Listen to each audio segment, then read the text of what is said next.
The neon-soaked streets of Ark Spire were no place for anyone soft. Luckily for Captain Yarrick Thorn, he didn't fall into that category.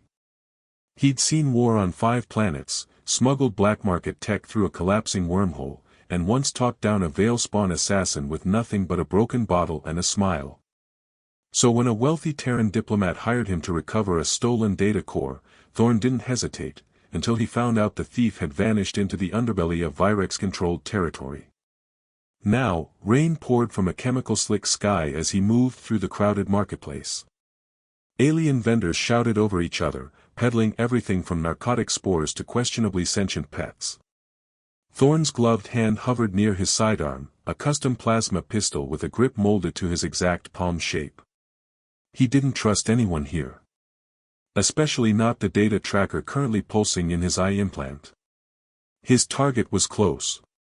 Backwater dump, he muttered, scanning the crowd. Should have charged double. The signal led him to an abandoned industrial sector, collapsing warehouses leaning on each other like drunkards after a riot. A perfect place for someone to spring a trap, and that's exactly what happened. An energy bolt slammed into the wall beside him. Thorn dove behind rusted cover. "I'm not Virex," he shouted over the echo of the shot. "I'm human." A musical voice answered. "And I'm the High Matron of Ethra. You're wearing military colors." Thorn looked down. "This is surplus, sweetheart. Bought it on Chiron 7. There was a pause.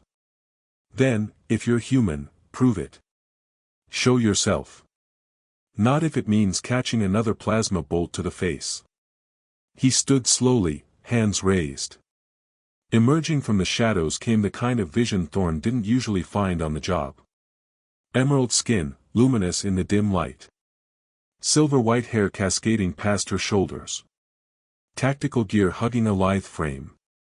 But it was her eyes, sharp, gleaming, and full of mischief.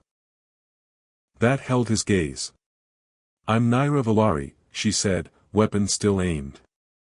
"And you just stumbled into something bigger than your paycheck." "I'm Yarrick Thorn," he replied. "Independent contractor. I'm just here for a data core." Her expression shifted. "The one with Virex deployment codes?" "Didn't ask. Just retrieving it." "Well, if you give it back to your client, he'll probably hand it over to the Imperium. That would doom 12 star systems." Thorn hesitated. "Politics isn't my line." "It will be. Sooner or later." Reluctantly, she lowered her weapon. "Follow me. Patrols sweep this sector hourly." They moved deeper into the ruins, navigating a series of hidden corridors until they reached a concealed base, a command hub scraped together from salvage and rebellion. "Welcome to the Resistance," Naira said, kicking her boots up on a dusty console. "You're not just a thief." She leaned forward. "I'm the rightful heir to the Virex throne. Or was. My uncle killed my parents, claimed the crown, and turned the Imperium into a slaughterhouse. And you think this data core can change that? It holds codes we could use to bypass planetary defenses. Strike where it hurts. Sounds suicidal." Naira's smile turned sly. "Restore my throne, and my Vena is yours." "Your what?" "Let's say it means, my everything." Thorn raised an eyebrow. "You're offering everything to a mercenary. You're interesting, Thorn. And I don't say that often." Before he could reply, alarms blared. Naira leapt into action, throwing him a bag and pulling him through a hidden exit. "Virex squads are early. Or we've been compromised." They bolted through a lightless tunnel, Naira's glowing skin casting green light through the darkness. "Bioluminescence," she explained. "Lyran trait. Not great for stealth." "Useful now," Thorn muttered, dodging dripping pipes. They emerged in a sewer channel, stinking of chemical runoff. Naira moved with grace, even through the muck. "Charming," he grumbled. "Would you prefer a death squad interrogation?" "Point taken." Eventually, they surfaced in an abandoned storage depot. Naira's skin still pulsed faintly. You're glowing. I know. It's tied to emotion. Hard to control. What kind of emotion? She stepped closer. Excitement. Anticipation. Attraction. Thorn blinked. That why your skin's still lit? She smirked. Is that your scientific analysis? He touched her cheek, warm, impossibly soft. Just testing a theory. The kiss was like touching live current. Literally. Her glow brightened as static snapped between them. Lyran chemistry, she murmured. First contact can be stimulating. No complaints. The second kiss was slower, deeper, their bodies pressed close in the dim green haze. Her fingers unfastened his gear as his traced the contours of her spine. Hours passed in that quiet refuge, their bodies learning each other in ways language couldn't express. Later, tangled in discarded clothing, Thorn whispered, "You said Vena. What does it actually mean?" Naira hesitated. Essence. Body. Mind. Soul. All of me. And you offered that, jokingly. Truth hides in jest, she said quietly. And maybe I wasn't joking. Thorn pulled her closer. Then maybe I'll take it seriously. At dawn, his communicator buzzed, proximity alert. Someone was scanning for the data core. Naira tensed. Imperials? No, Thorn said grimly. Too precise. Bounty hunter. Naira swore. They sent a Atari. Elite tracker. Can sense pheromones and heat. Any weaknesses? They're arrogant. And they can't see certain frequencies. She tossed him a disruptor.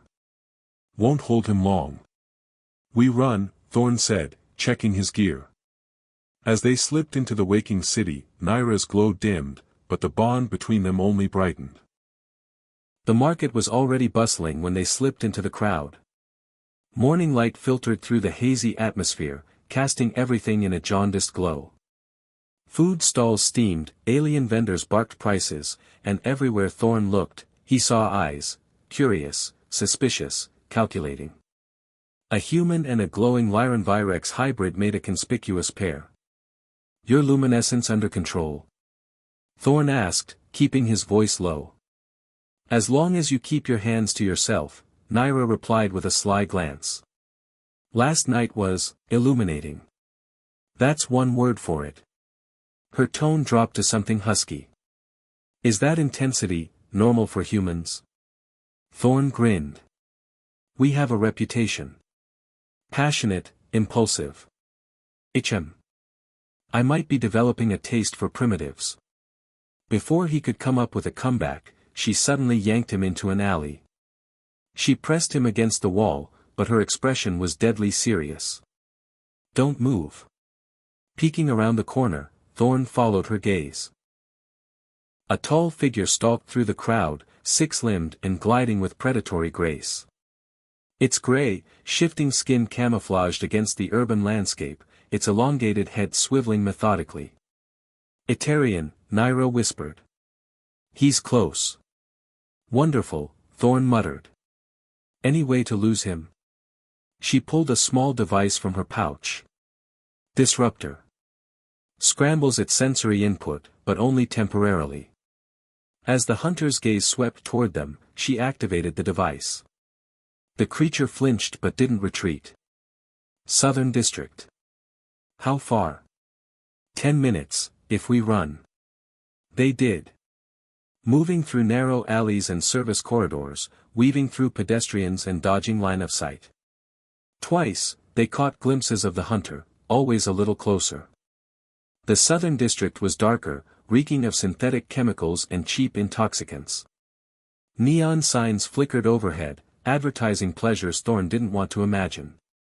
They arrived at a squat, unmarked building wedged between two abandoned warehouses. This is it, Naira said. Morrow's place. Be ready. The reinforced door scanned her palm and hissed open, revealing a cavernous interior filled with shipping crates, armed aliens, and a thin haze of smoke. Illicit commerce at its finest.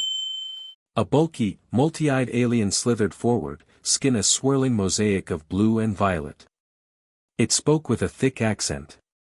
"Princess," it said, voice bubbling like a clogged drain. "Dangerous to show your face here." "Moro," Naira said, suddenly regal. "We need off-world passage. Now." Moro's many eyes blinked in sequence. "You bring human to my den." "Bold. Human brings trouble. This one's with me." "Worse trouble, then," Moro chuckled. "What you offer?" "I can pay once we reach orbit." "No credit," the alien snapped. "Too risky." Thorn stepped forward, pulling a slim chip from a hidden pocket. "What about this?" "Navigational codes to the Terran defense fleet." All of Moro's eyes dilated. "You, interesting human." "They're old codes," Thorn said when Naira shot him a glance. "Still valuable, but safe enough to share." Moro accepted the chip, ran it through a reader, and nodded. "Deal. Bay 7. 1 hour. Stay unseen." As they made their way to the specified bay, Naira's voice dropped to a murmur. "You continue to surprise me. Good surprises? The best kind." They tucked behind a stack of crates, using the shadowy corner as a temporary safe zone. Naira reached for his hand. "About last night," she said, hesitant. "Snuvva?" Thorn asked. She nodded. "Among my people, it's not just physical. There's a biochemical connection. A bond? Empathic. Emotional awareness, sensitivity. It's already happening." Thorn raised an eyebrow. "Is that why I can tell you're nervous?" Her eyes flicked to his. "You feel it? Don't need alien chemistry to know that. But maybe I'm feeling it too." Before she could respond, a thunderous crash echoed across the warehouse. The hunter had arrived, dropping through a skylight like death incarnate. Panic spread fast. Dealers scrambled. Crates overturned. Alarms blared. The Etarian stalked along the catwalk, adjusting to the chaos effortlessly. "Shit," Thorn muttered. "We need to move, now." Bay 7 was across the chaos, and the hunter was between them and it. "I'll distract him," Naira said, drawing her sidearm. "No. We stay together. He'll track you anyway." As if hearing their conversation, the Etarian turned their way. It raised a sophisticated weapon and fired, a blast that shattered the crate above them. "Move!" Thorn shouted, dragging Naira behind cover. He fired not at the hunter, but at a wall-mounted control panel. Coolant vapor hissed out, flooding the warehouse. "Smart," Naira said, coughing. Thermal vision scrambled. "I've dealt with worse." They zigzagged toward the ship. Just as they neared the ramp, Moro appeared with armed guards. "Change of plans," the alien gurgled. "Imperium offers more. You betrayed us." Naira hissed. "Business. Nothing personal." "It's pretty damn personal," Thorn growled. Guards advanced. Thorn swept one's legs, grabbed his weapon, and took down the second with a crack to the jaw. Moro recoiled, shocked by the ferocity. "Run!" Thorn shouted, tossing Naira the weapon. They sprinted, but the hunter had them in sight. It leapt across crates with terrifying speed. "Pick your poison, troops or hunter," Naira panted. "Neither." Thorn hurled a modified flashbang. The blast was deafening. The hunter staggered, senses overloaded. Thorn didn't waste the chance, slid beneath it, jabbed a pressure point at the base of its neck. The beast collapsed. He grabbed the hunter's rifle and laid suppressive fire at the approaching soldiers. Naira was already on the ramp, firing with sharp precision. "Not bad for a primitive," she said as he reached her. "Get us airborne," he ordered, slapping the ramp control. The ship roared to life. The hunter, recovering, launched a grappling hook, but Naira executed a brutal series of rolls that jarred it loose. It tumbled through open air, vanishing in the haze of the city. "That won't kill it," Thorn said. "No. But it buys us time." They shot skyward, past the smog-choked towers of Arkan Spire, into open space. As they broke atmosphere, Thorn turned to her. "You fly like a maniac. You like it?" "It's the hottest thing I've ever seen." She laughed. "You should see me when I'm trying to impress someone." He kissed her, hard, and this time it wasn't a distraction from chaos. It was a promise. Section 3. 3 sleepless days and a string of hyperspace jumps later, they finally reached the asteroid belt orbiting the red dwarf star in the Cygnus sector. The outpost, codenamed Sanctuary, was carved inside a hollowed-out asteroid, camouflaged to look like floating debris. As Naira guided the freighter toward its concealed entry port, Thorn watched her expression darken. "Home sweet home," she murmured. "At least, what's left of it." "Not exactly bristling with defenses," he noted, scanning the tactical readouts. "We rely on secrecy. Not firepower." The docking bay was modest, with a few grounded ships and a small welcoming party. Thorn recognized the authority in the figure at its center, a tall Virex male with slate-gray skin, jagged bone ridges along his temple, and military stiffness in every step. "Commander Saran Thorn," Naira greeted, clasping his forearm in the Virex warrior tradition. "Princess," he replied. His tone was formal, but Thorn caught the worry beneath it. "We feared the worst when you missed the rendezvous." "We had complications," Naira gestured toward Thorn. "This is Captain Yarrick Thorn. Without him, I wouldn't have returned with the Corps." Saran's eyes flicked over Thorn with open skepticism. "A human mercenary. Convenient. He's earned more trust than some born under this flag," Naira said sharply. They were escorted through winding tunnels and command chambers repurposed from ancient mining shafts. The place had the feel of a makeshift city, functional, cramped, and full of eyes. Thorn felt the weight of stairs on his back, curiosity and suspicion mixed in equal measure. "You weren't joking about complicated feelings toward humans," he muttered. "We've had betrayals. Supply raids, compromised operations. The resistance is cracking. And you think the mole might be in here? I hope not. But I'd be a fool to assume otherwise." They entered the central council chamber, a circular stone-walled room with 7 counselors seated around a raised platform. Naira's seat remained empty, clearly waiting for her return. Thorn reached into his vest and retrieved the data core. As he did, its lights blinked rapidly. "It's decrypting," he said, surprised. "Automatically." Commander Saran stepped forward. "Give it to our techs." "No time," Thorn said, eyes narrowing. "It's outputting something now." Lines of data scrolled across the core's display. Thorn scanned it quickly. His jaw tightened. "There's more here than deployment codes." Naira stepped closer. "What is it?" "Communications. Logs. Someone named Advisor Krell." The room froze.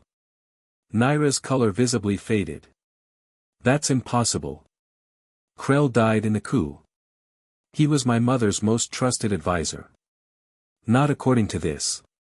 These are logs, weeks before your parents were assassinated. Detailed plans. Security overrides. Guard schedules." Naira grabbed the core, scanning the messages with trembling hands. Her eyes widened. "This is everything. Everything they needed to breach the palace. Krell was part of it." Before anyone could respond, a dry voice echoed from the back of the chamber. "Closer than you think, little princess." Everyone turned. One of the seated counselors was standing. His form already shimmering as a disguise cloak dissolved. Beneath the holographic veil stood a tall, sharp-featured Virex male with pale skin and golden eyes, Krell. In the flesh, he said softly, smiling. Saran drew his weapon, but it froze in his hand mid-motion. So did Thorn's, paralyzed by an invisible grip. Stasis field, Krell explained casually. Imperial tech, something your ragtag rebellion still lacks. 3 council members rose and moved to his side, traitors revealed in a single, coordinated movement. You've been infiltrated, Thorn growled. 4 months, Krell agreed. After your little heist, we decided to let you carry the core back here. Saves us the trouble. You bastard, Naira hissed. Such language, he smirked. Your father was always so polite.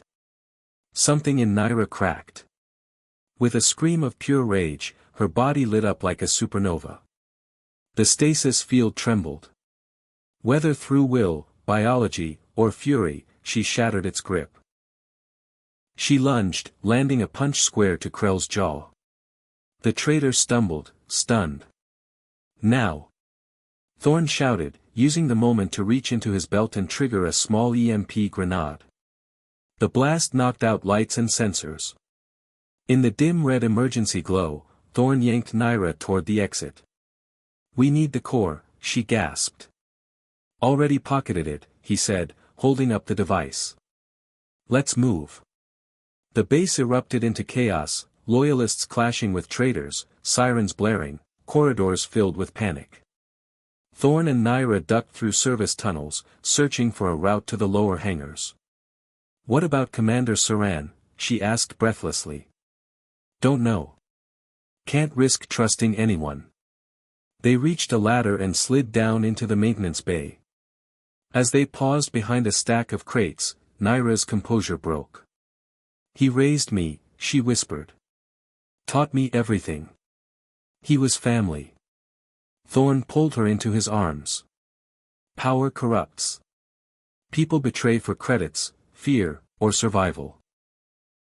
I trusted him, she sobbed. Just like I'm trusting you. He tilted her chin. I'm not Krell.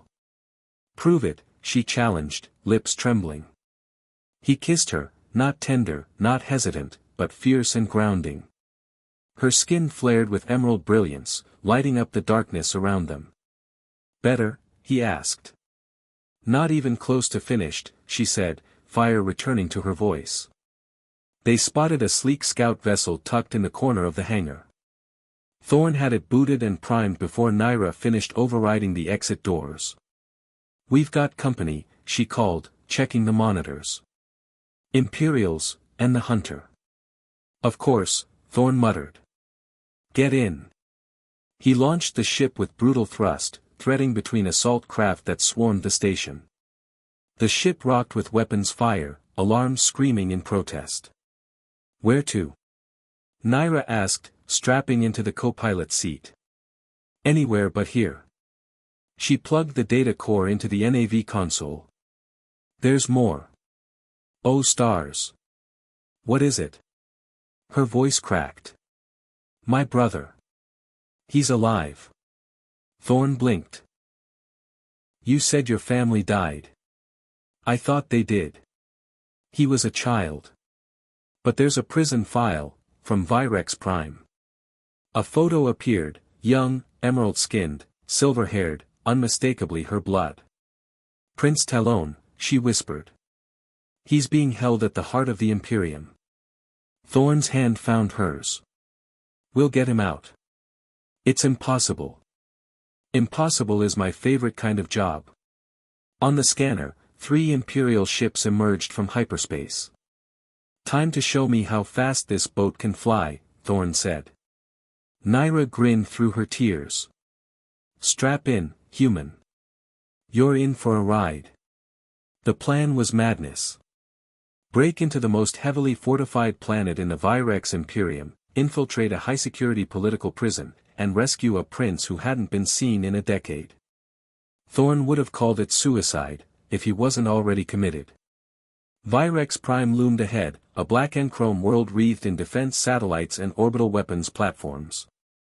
But it was also hosting the Ascension Day ceremonies. An event so extravagant it clogged the planet's perimeter with ceremonial convoys, diplomatic envoys, and layers of bureaucratic chaos. Their stolen maintenance vessel, paired with clearance codes from the data core, let them slip in unnoticed. Security checkpoint ahead, Thorn muttered, eyeing the scanners. Ready, Naira said, adjusting her hood to hide her luminous features. Her fingers trembled just slightly. Their falsified credentials passed inspection. The guard barely glanced at them as they cruised through. Soon, the obsidian monolith of the detention facility loomed before them, jagged and lightless. Charming place, Thorn remarked. Reminds me of a vacation resort on Chiron 9. Fewer cocktails, more laser turrets. Naira smiled weakly. Through their bond, he felt her tension spiking. Grief. Hope. Fear. He took her hand. We've got this. She squeezed back. He's all I have left. Using the codes embedded in the core, they bypassed service entryways and disabled cameras. Their route led through maintenance shafts and unmanned corridors, ending at the secure wing where Prince Talon was reportedly held. No guards. Thorn whispered. Feels wrong. Maybe Ascension Day staffing is light. Or maybe it's a trap. Naira keyed in the final override. The cell door slid open. Inside, hunched in the corner of a Spartan room, was a young man, barely out of adolescence. His emerald skin had faded with malnutrition, and silver hair hung limp over his eyes. But when he looked up, Thorn saw the same piercing green gaze as Naira. Talon, she gasped, rushing forward. He blinked, then launched himself into her arms. You're real, he whispered. I thought you were a dream. She held him fiercely. I came back. I found you. When Talon finally looked at Thorn, he asked, who's the human? Friend, she said. The best kind. They turned to leave, but Talon tensed. Wait. They know you're here. Thorn froze. How do you? I can feel them. Thoughts. Intentions. Like echoes in a tunnel. Mother's gift, it woke up on my 16th birthday. Naira's eyes widened. Telepathy? It's rare, not myth. And they're coming. Krell leads them. Talon pointed to a side corridor. Service tunnels. I know the way. They followed his directions through the dark, barely ahead of the alarms now blaring through the complex. But as they burst into the loading bay, they were surrounded. Imperial guards closed in from all sides, and at their center stood Krell. Touching, the advisor sneered. A little family reunion. Shame it ends here. Krell gestured. Soldiers raised their weapons. Surrender now, he offered, and maybe the Emperor will let you die cleanly. Naira stepped forward. You betrayed us. Betrayed my mother, my father. Our people. They were weak. They had compassion. Something you'll never understand. Compassion is a luxury. Power endures. Thorn reached into his coat, pulling the data core. You want this? Come take it. Krell smirked. Very well. As the guards advanced, Thorn turned to Naira. Get him out. Get to the ship. What about you? I'll hold them off. I'm not leaving you. You have to. He's your future. I'm just a distraction. Before she could argue, Thorn charged the nearest soldiers, drawing fire as Naira pulled Talon toward a small maintenance vehicle. Thorn managed to drop 3 before a stun blast slammed into his chest. His last image was Naira's anguished face disappearing through the bay doors. He awoke in a cell, aching and restrained. Outside, an execution chamber was being prepared. Dozens of Imperials filled the balconies, waiting for a show. At the center stood Emperor Varnak, towering and cold-eyed. Krell stood beside him, gloating. "The human who helped the traitor princess," Varnak declared. "Tell us, where is she hiding?" "Planning your retirement party," Thorn replied with a smile. The Emperor backhanded him with inhuman strength, sending him to his knees. "Your death will be public. A lesson." "Yawn," Thorn coughed. "You guys really need a new script." Before Varnak could respond, the chamber doors exploded inward. Naira strode through the smoke, clad in formal Virex armor, flanked by military officers and Talon at her side. The air itself seemed to still. "Uncle," she said coldly. "Or should I say usurper? Seize her." Varnak bellowed. But the guards didn't move. Talon stepped forward, his eyes glowing faintly. "I've shown them the truth. What you did. They know." Thorn realized the young prince was broadcasting his memories. A wave of emotional clarity rippled through the chamber. Soldiers lowered their weapons. "The fleet stands with the true heirs," one officer declared. Krell reached for a weapon. Thorn, still bound, swept his legs from under him and knocked him cold with a headbutt. "That's for calling me a pet." Varnak roared, drawing a ceremonial blade. He charged Naira, but Talon stepped in front of her, hand raised. The Emperor froze mid-motion, locked in place by sheer psychic force. The entire chamber gasped. "The Lyrian gifts," someone whispered. "They're real."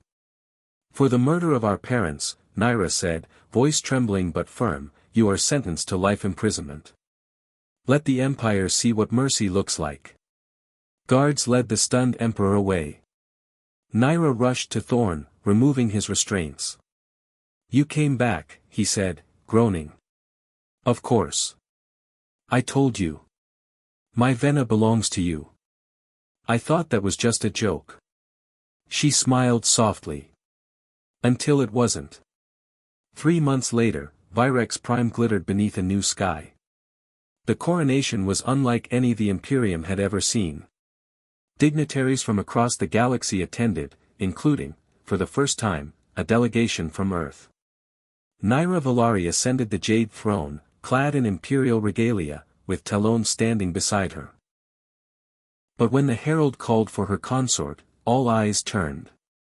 "Captain Yarrick Thorn," the announcer boomed. "Human consort to her Imperial Majesty. Keeper of the Royal Vena." Gasps rippled through the chamber. As Thorn approached the throne, he leaned toward Naira. "Is that a real title?" "It is now," she whispered, glowing softly. "I'm the Empress, remember?" Later, in their private chambers, Naira lay against his chest, skin casting soft green light across the silk sheets. "Did you ever imagine," she murmured, "that when I tried to shoot you, we'd end up here?" "Not in a million years," Thorn admitted. "But I'm starting to think impossible's kind of our thing." She looked up at him. "And how does it feel being the first human consort in Imperium history?" He brushed a strand of silver hair from her face. "I'm just glad I took that retrieval job." "Best decision you ever made?" "Second best." "Oh. First was believing you when you joked about your Vena." Her laughter rang through the palace. "Promise kept," she whispered. "On both counts," he said. They kissed, slow, certain, and lasting. And just like that, from a rainy alley on a forgotten world to the throne room of an interstellar empire, Yarrick Thorn and Naira Valari changed not just their destinies, but the fate of a galaxy. What started as a simple mercenary job spiraled into a rebellion, a romance, and a reckoning. Along the way, we got a glimpse of what makes a true hero, not just someone with a blaster and fast reflexes, but someone willing to fight for someone else's hope. Even when it isn't their war. And Naira? From exiled heir to Empress of the Virex Imperium, she's proof that legacy isn't about bloodlines or birthright. It's about the choices we make, the battles we fight, and the people we love fiercely enough to risk everything. Now, I want to hear from you. Would you have trusted a glowing alien rebel? Could you have gone up against an empire for someone you just met? If you enjoyed this sci-fi twist on romance, rebellion, and redemption, make sure to hit that like button, subscribe for more cinematic story breakdowns, and share this video with a friend who dreams in space battles and royal betrayals. This has been your personal storyteller from the far reaches of the galaxy. Until next time, stay curious, stay bold, and remember, even impossible stories begin with one stolen data core.